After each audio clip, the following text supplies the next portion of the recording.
It's Cody from PackPullers, and today I am excited. I am excited for two reasons. Number one, we're back. It's been a couple weeks. Just been busy with work and life and everything else. But number two, I'm excited because, surprise, surprise, we have a new game to talk about today. And you guys know that I love diving into a new game and discussing something new with you guys and seeing if we can find, the one for us. And I think we have a pretty tough contender today. Today, we're going to be talking about a game that has snuck up on me. I've heard about it when it was going into Kickstarter and everything else. But I went to my local store yesterday, and lo and behold, they had it in stock. And number one, I've got to support my local store. I got to buy everything that Pat puts out on the shelf. And number two, when he told me that they were going to be doing competitive play for this game, I was sold, I love the collectible aspect. I love getting the cards and opening them up and sharing them with you guys. But it's always a good time to take it and play. So what we're going to be talking about today is Sorcery Contested Realm. And you guys may or may not have heard about this. It is a new card game. And what we're going to be doing in Sorcery is we're going to be using our avatar, this elemental force of destruction, I guess you could call them. Hang on, there we go. We're going to be using our avatar, and we are actually going to be playing on a grid-based board. Hopefully I can get some pictures up for you. We're going to be playing on a 5x4 grid, and we are going to be battling against another avatar for our reign over this realm. And we're going to be doing that through summoning minions, and hang on one second, we're going to do that through casting spells, blink, summoning minions like the Swiven Scout, playing auras or enchantments like Blizzard, and then have relics such as the Iron Shackles. So we're gonna be able to play. We're gonna be able to summon minions. We're gonna be able to interact with other people's minions, cast spells, and we're gonna be doing all of this on this grid-based board. Now, in order for us to do that, we have to have a resource, and we're gonna be getting into that in a little bit. But let's just go ahead and get into it right away.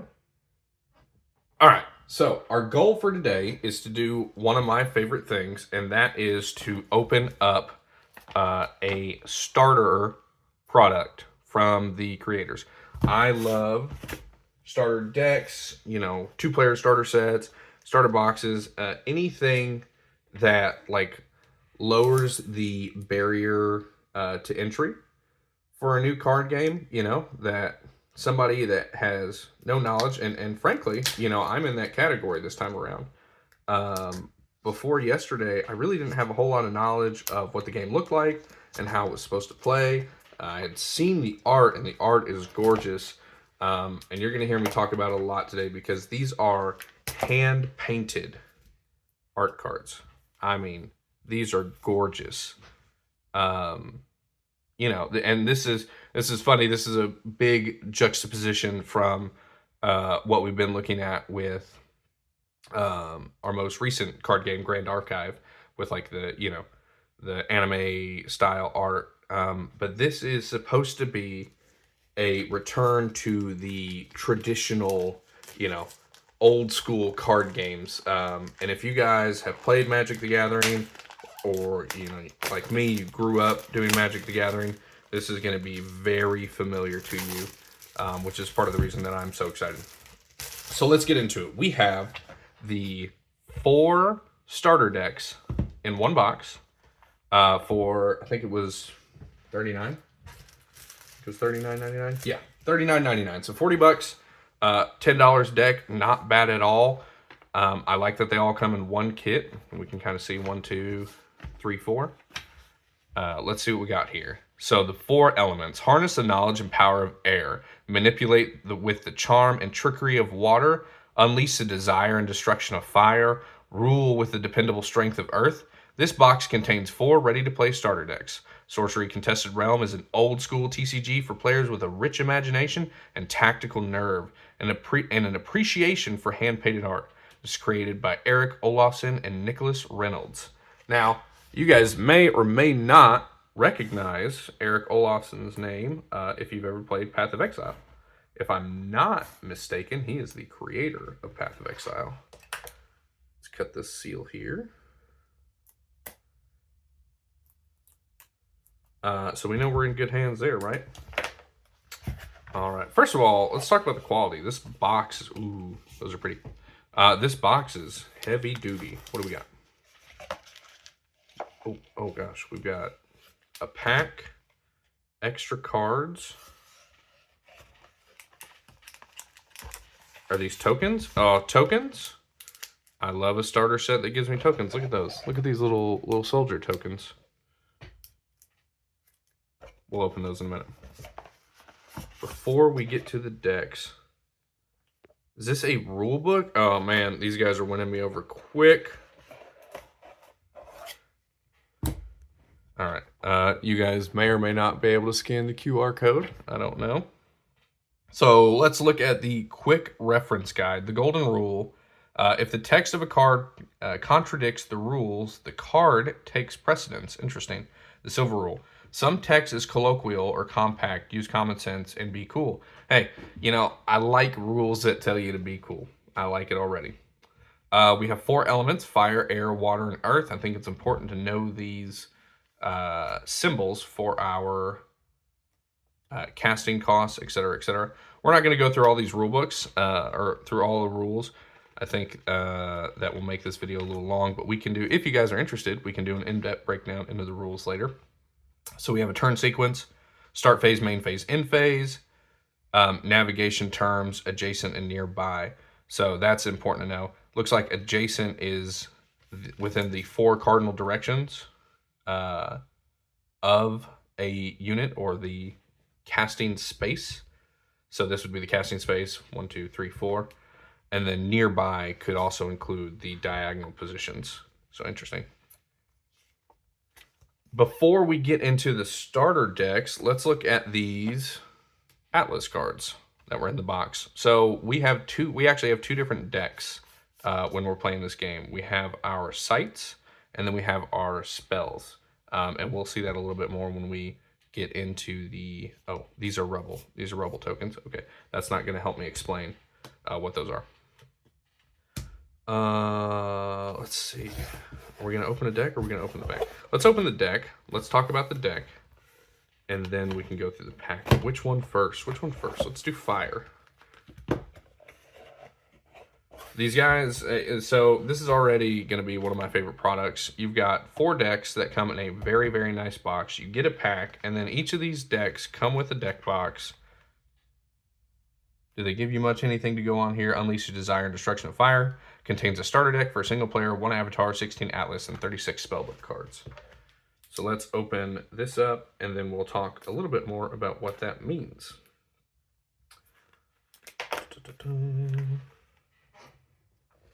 I've left my knife somewhere, so we're struggling to open today. We're only going to go through one of the starter decks today, and then we will continue with the others. Because if we went through all 4, this video would be forever long, and we're going to avoid that.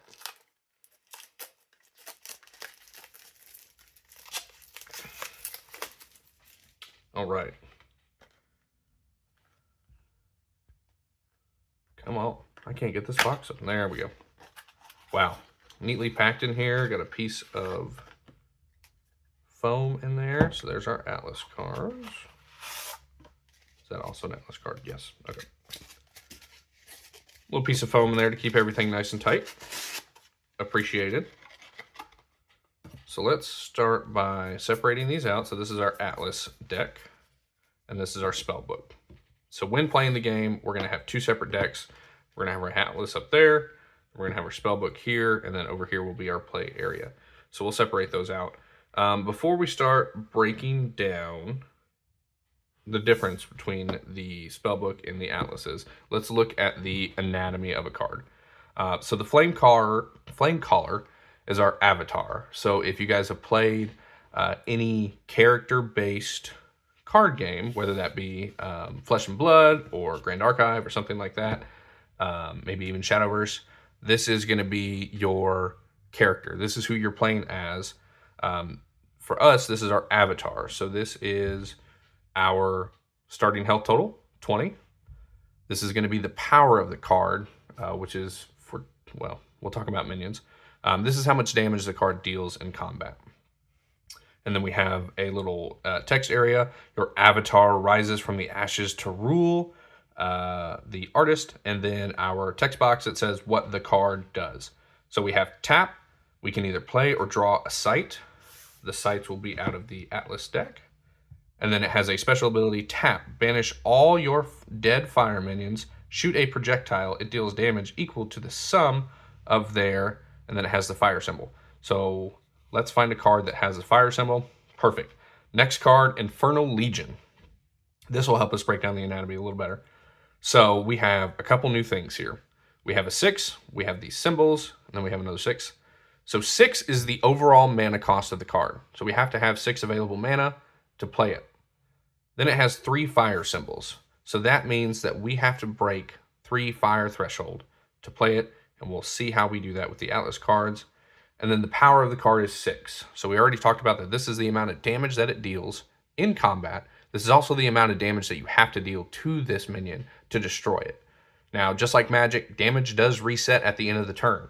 So if this goes into combat with a minion that does 5 damage, or there's a spell that does 5 damage to it and the turn ends, guess what? It doesn't stay at 1 health, it goes back to 6. So we have the cost of 6.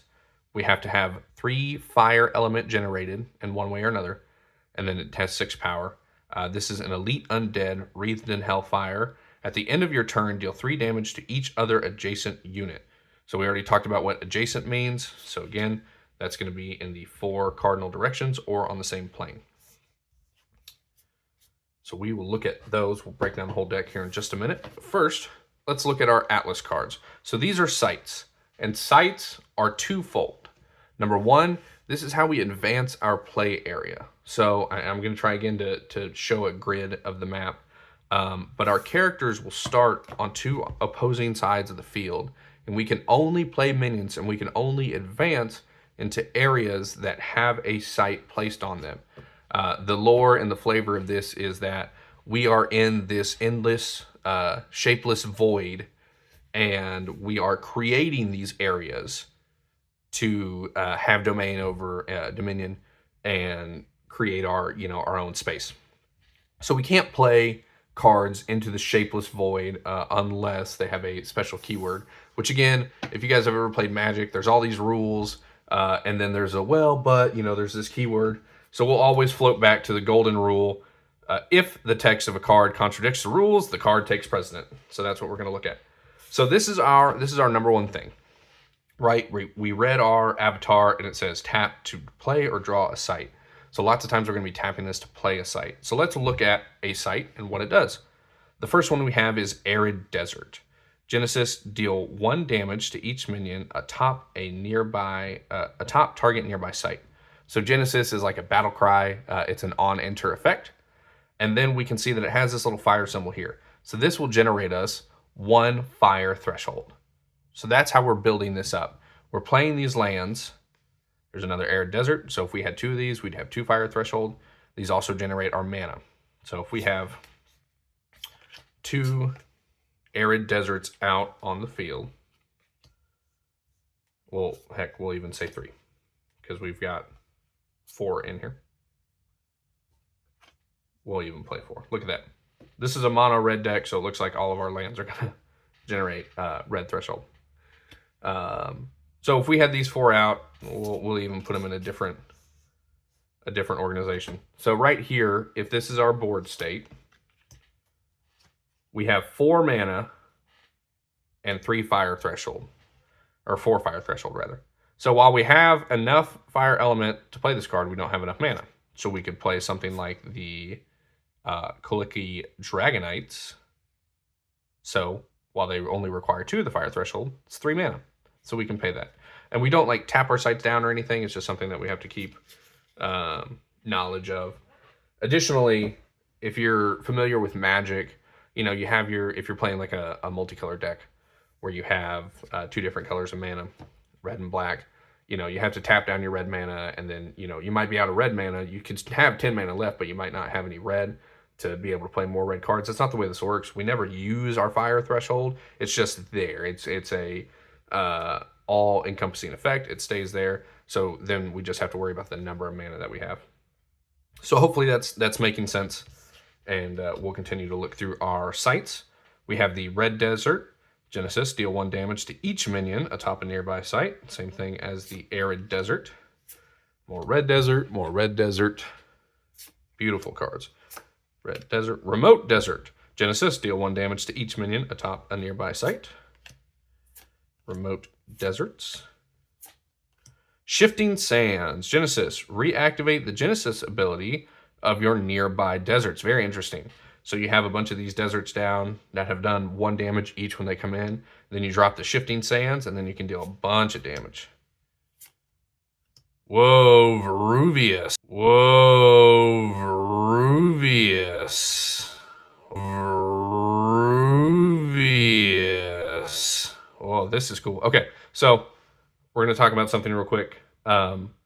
There are 4 rarities of cards. There's ordinary, exceptional, elite, and unique. And I don't know if you guys have noticed while we've gone through these. So the flavor text on each of these cards, right? An ordinary site of ruin. An exceptional site of unsettled animosity. A unique site of doom foretold. The flavor text of the card tells you the rarity, and that is so freaking cool to me. Like, that takes me back to when I was a kid and I was playing Magic the Gathering, and I'm reading the flavor text of cards. You know, I'm like, oh, it doesn't think, it doesn't feel, it doesn't laugh or cry. All it does from dusk till dawn is make the minions die. You know, Phyrexian Hulk, that stuff sticks in my head. And to have the rarity of the card told in the flavor text of the card is so cool. It's such a cool idea. It's a lot cooler than just a little colored symbol down at the bottom. I really like it. So the reason that's important is because it also goes into our deck building restrictions. So we have the 4 rarities, ordinary, exceptional, elite, and unique. And in that order, that is also descending on how many copies of each card you can have. You can have 4 ordinary, 3 exceptional, 2 elite, and 1 unique. So here we have a unique site, Veruvius. It generates the 1 mana and the 1 fire threshold, but it has an ability. Sacrifice Veruvius. Each unit occupying nearby sites takes 3 damage. Very interesting. So we can just use it as a use it late game. Kind of maybe we have enough mana, we have enough fire threshold. Now we've got the Cornerstone, an exceptional site and fundamental of the firmament. You may play this site to any corner. Interesting. So when I was talking earlier about how we're creating our space, you know, where we start, right? So we start on our spot on the board. We can only play sites adjacent to us, right? You know, I can't just start dropping sites, you know, in my neighbors' or in my opponent's neighboring areas, because that's where we can summon our minions. We can only summon our minions on our own terrain. So if I can just drop terrain right next to... Uh-oh, my light turned off. If I can just drop terrain right next to my opponent, then that means that I can just start summoning guys right next to them. So having Cornerstone, that tells us that we can play it at any corner. Well, then, yeah, I can have a little stronghold over here on the other side of the map and do it like that. All right, so that is our Atlas deck. Now we're going to get into the spellbook. Let me see if I can get my light back on here. Well, it looks like we're just going to have to roll with it. Hey, it wouldn't be a PackPullers video if something didn't go wrong, right? Makes me sad. All right, so we've talked about our avatar. We've talked about what he does, so now we can get into the rest of our cards. So we saw the Infernal Legion, 6 cost, 3 fire threshold, 6 power. We looked at the Dragonets, but we didn't really go over it. 3 cost with the 2 fire threshold, 3 power. At the end of your turn, they shoot a projectile that deals 1 damage. I'm not sure what the rules on projectiles are and how that works. Lava Salamander, 2 cost, 2 threshold, 1 power. Fire Spellcaster takes no damage from fire spells. This is very important. when we talk about casting spells and things like that, so we'll find a spell in the deck and look at it. The origination point of the spell is important because they might target adjacent units, etc., etc., etc. So by default, our character is a spellcaster. So lots of times that's going to be the origination point of our spells. However, if we have a minion that says they're a spellcaster, they can be the origination point of the spell. So if we have like a big, you know, I'm sure there's going to be one in here, a big fireball or something that's going to deal damage to a bunch of adjacent units, including, you know, the unit casting the spell, we really wouldn't want to cast that on top of our avatar. We don't want to deal damage to them, but we could cast it on top of the lava salamander, who takes no damage from fire spells. So important thing to note. We have the Ral. We have a big camel, 1 cost, 1 threshold, 2 power. An ordinary camel, no unique things in the text box there. The Pit Vipers, 1 cost, 1 threshold, 1 power, but it has lethal. Burrowing, also important. So, gosh, there's so many rules to this game. When we're talking about a site and characters being at a site, there are 2 levels to the site. There's the surface, and then there is the subsurface. So we have lands and waters, right? So this would be a land, and then when we look at the water deck, we'll see those as well. What's important to know is this camel could not survive underneath this sand, right? We can all believe in that. Same thing as if this was an ocean. It couldn't be submerged in the water. So if there's ever anything that forces my card from the surface below, it will be destroyed, right? Now, again, with the exception, if a card has burrowing, they can be beneath the surface. They can survive below the surface of the terrain. Now, if this was water, this Pit Viper would not be able to do that. So, but that is important. That's what burrowing does. It lets you be subterranean on lands. Lethal, the other keyword here, means that it's like Death Touch if you play Magic the Gathering. When this card deals damage to a unit, it will destroy the unit. Doesn't matter what the power of the opposing unit is, it will destroy it. Rimland Nomads, 2 cost, 1 threshold, 2 power. Movement +1, so this would allow it to move 2 spaces in a turn. This takes no damage from deserts, so again, our Desert Genesis deal 1 damage to each minion. Remember, that's not opposing minions, so that will deal damage to our own. But these guys take no damage from the deserts. The Sacred Scarabs, 2 cost, 1 power. Airborne, I'm going to assume is like flying. I'm not entirely sure, but that's my assumption. Deathrite, deal 3 damage to each unit here. Deathrite will be like I'm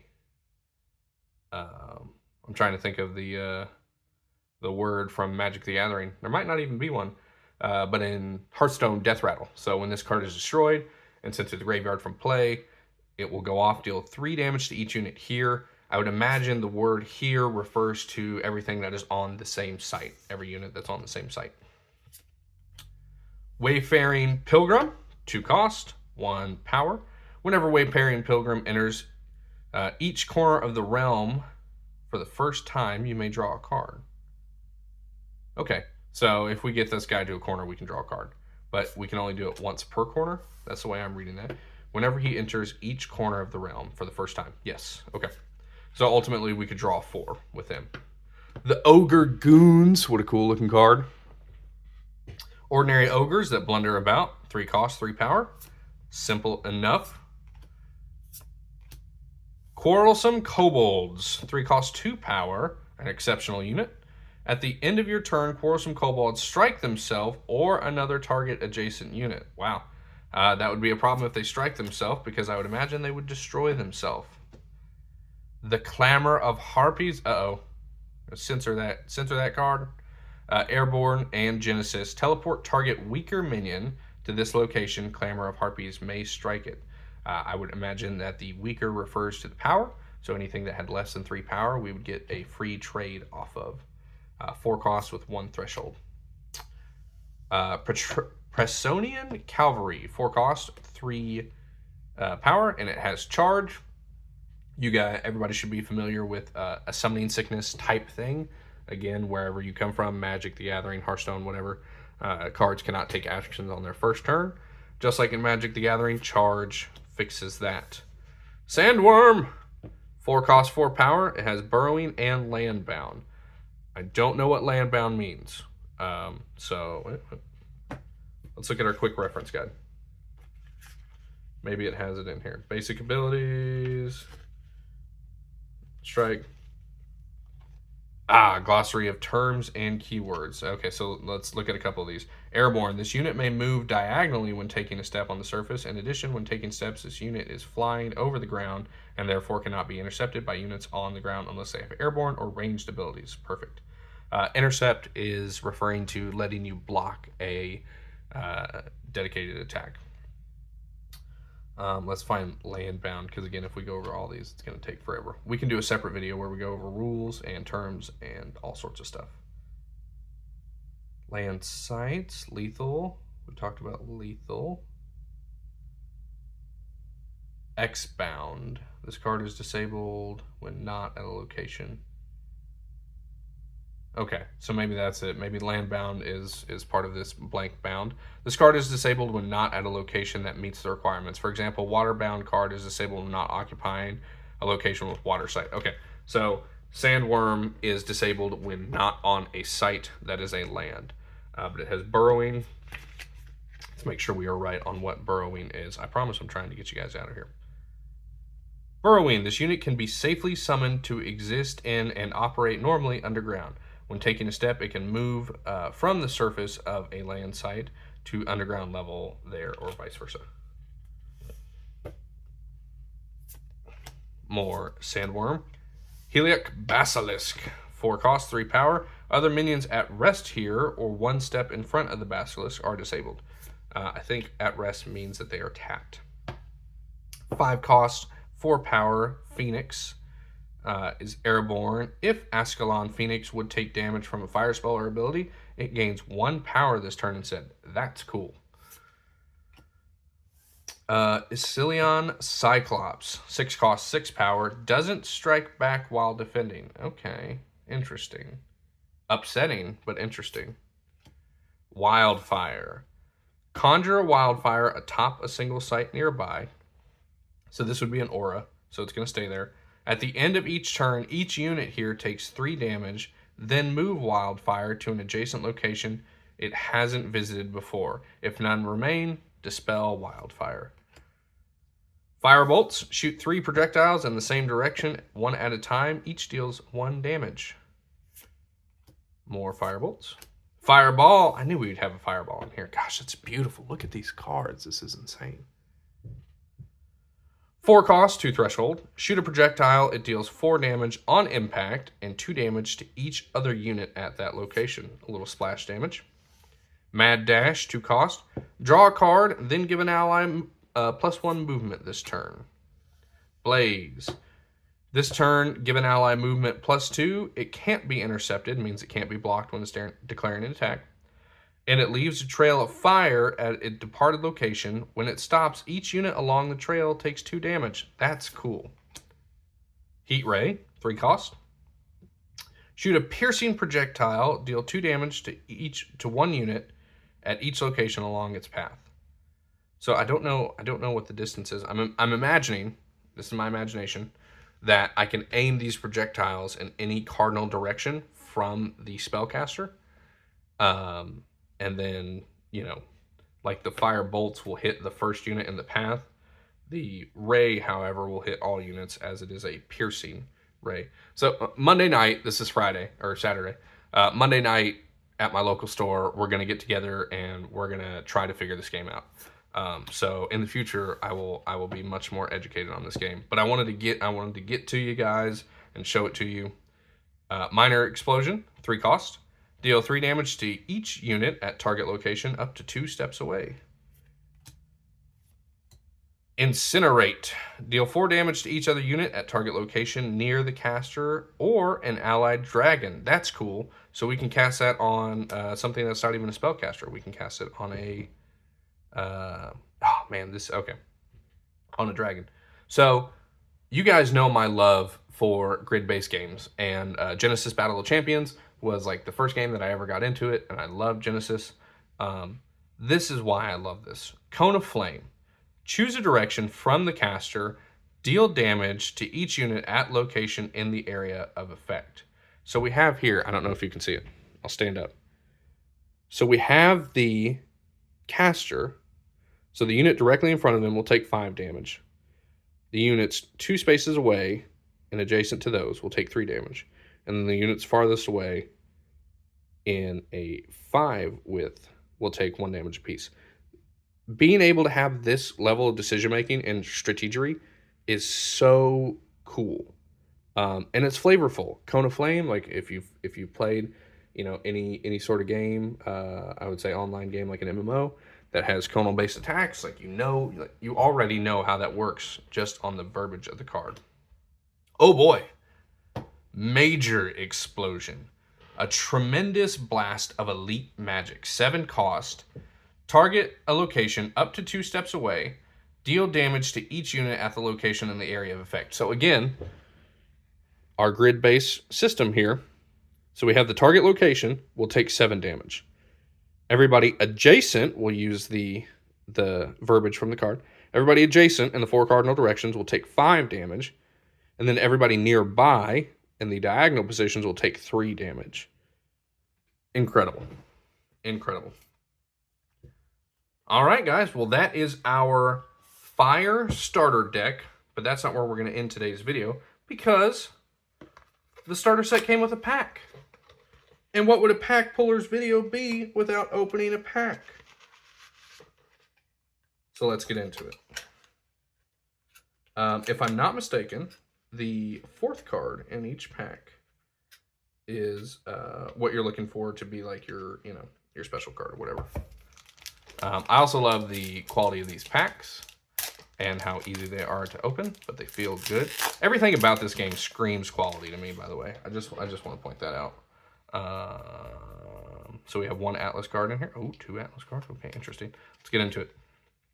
Summoning Sphere. Is that the air symbol? Is that the one that is? Air, yes. An exceptional aura ushers in a dark area. You may summon minions to affected sites. I don't know what that means. Uric, crossbowman, 2 air, 3 cost, 3 power. Its range. This takes no damage from ranged strikes. Oh, that's cool. So you can target another ranged unit and not take any damage from them. Sweet.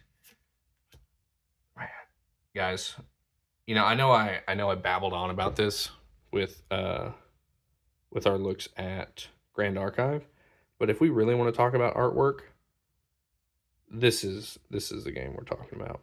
Hand painted, beautiful cards. Bedrock, an exceptional sight. It generates an air threshold, and it cannot be moved, destroyed, or modified.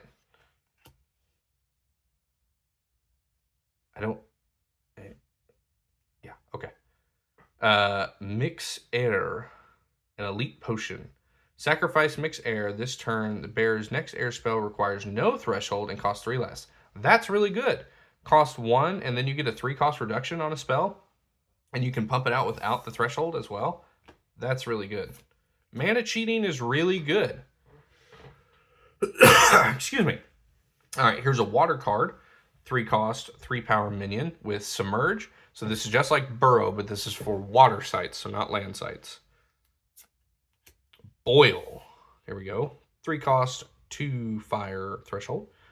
Destroy all minions occupying target water site up to 2 steps away. That's really cool. That's flavor too. Boiling water, so cool. Entangled Terrain, an earth card, costs 4 with 2 earth threshold. An ordinary aura. Minions occupying affected site lose airborne and are immobile. Last 3 turns. Super cool. Beast of Burden, 2 cost, 2 power. May carry any number of allied minions. I don't even know what that means. Wall of Fire, 2 cost aura. Conjure atop the border of a site that you control. Whenever a unit passes through wall of fire, it takes 3 damage. That's cool. So say we're butted up against our neighbor's up here. We throw down the wall of fire between, you know, our lands. So now in order for them to get to me, they have to take that damage and pass through the wall of fire. Guys, you're going to be seeing a lot of this game. I know I said that about Grand Archive, but since I have a local store to play this at and purchase this, you're going to be seeing a lot of this game. We have Blink, 2 costs. An ally teleports to a location that's nearby. Draw a card. I like drawing cards. I like cycling. Again, nearby is, you know, 4 cardinal directions plus the diagonal positions. Unravel, 2 cost. Destroy all artifacts and undead minions at a location up to 2 steps away. Pretty simple. Teleport. We'll see how this is different to Blink. Teleport, 2 costs. Teleport an ally to the surface of target site, so it doesn't have the restriction of a nearby site. Sleep.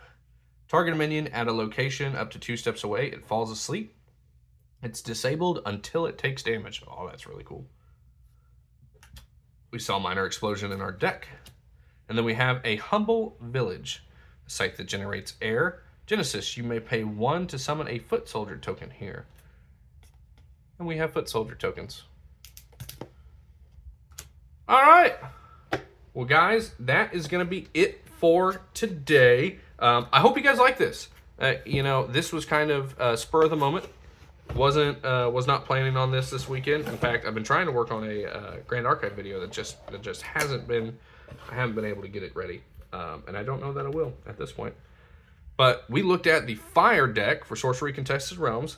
So that means left we have the air Storm Mage deck. We have the water pre-constructed decks. The Wave Shaper is the guy there. And then we have the Geomancer Earth deck. So please let me know down in the comments which one you want to see next. If you're enjoying the Sorcery Contested Realm content and what you'd like to see more of. If you'd like to see more of this, if you'd like to see more of the Grand Archive, you guys just tell me what you're feeling. And before we leave, I'll let you guys look at some foily cards on the way out. But thank you all so much.